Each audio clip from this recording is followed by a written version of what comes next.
جیسا کہ ہمارے یہاں عادتیں ہوتی ہیں، ہم نے روزہ اس بات کو سمجھ رکھا ہے کہ صبح سے کھا لیا، شام کو افطار کر لیا، درمیان میں فلمیں دیکھیں، گانے سنیں، پردے کھیلیں، تاش کھیلیں، لوڈو کھیلیں اور سارا دن 8 گھنٹے سوئے رہیں،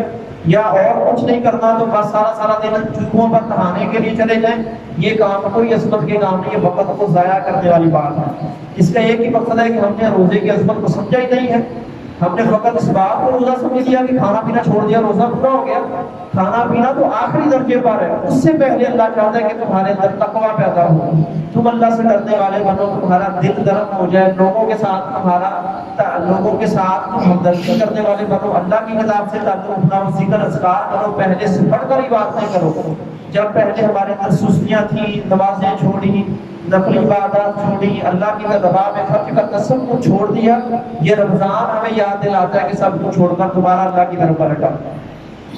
یہ گویا ہمارے لیے ایک ٹریننگ کا مہینہ ہے، جیسے کہ گورنمنٹ ملازمین کے لیے ریفریشر کورسز ہوتے ہیں، وقتاً فوقتاً کروایا جاتا ہے کہ بندہ شاید اپنی ملازمت کے اصول بھول گیا، اسے کورس کروایا جائے۔ یہ اللہ نے سال بعد ہمارے لیے کورس رکھا ہے کہ بندہ اللہ سے دور چلا گیا تو اللہ اس مہینے میں اپنے قریب لانا چاہتا ہے، بندہ گناہوں میں پڑ گیا تو اللہ گناہوں کو چھڑوا کر نیکی کی طرف لانا چاہتا ہے، بندہ بددیانتی میں، جھوٹ میں، نفرت میں، ادھر ادھر کاموں میں مشغول ہو گیا، اللہ دوبارہ چاہتا ہے کہ اللہ کے راستے کی طرف آ جائے۔ یہ رمضان المبارک کا مقصد، اگر یہ مقصد نہیں پایا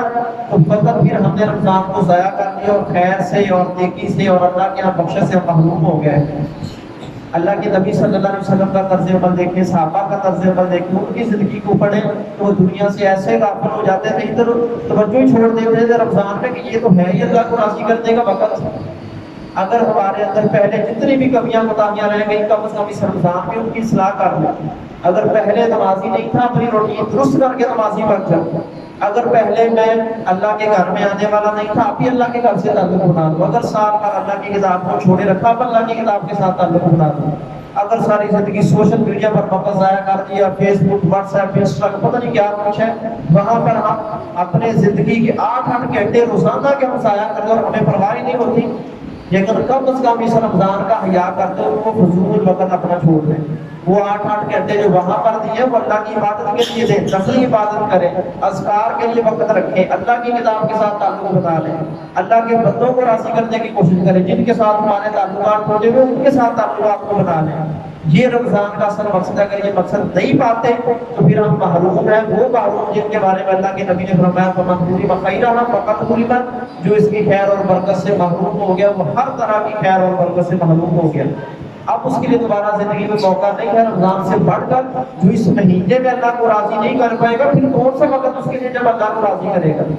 تو اللہ رب العزت سے دعائیں بھی کریں۔ اس مہینے میں دعا بھی خاص ایک عبادت ہے کہ اللہ ہمیں اس مہینے کی خیر اور برکت عطا فرمائے، ہر طرح کے خیر کے کام کرنے کی توفیق دے، ہر طرح کی برائی سے اللہ تعالیٰ ہم کو بچا لے، اپنے آپ کو بھی بچائے، اپنی اولاد کو بھی بچائے، خود کو بھی ترغیب دے، ساتھ والوں کو بھی ترغیب دے۔ اللہ تعالیٰ تمام نیک اعمال میں ہمیں توفیق عطا فرمائے۔ وآخر دعوانا الحمد للہ رب العالمین۔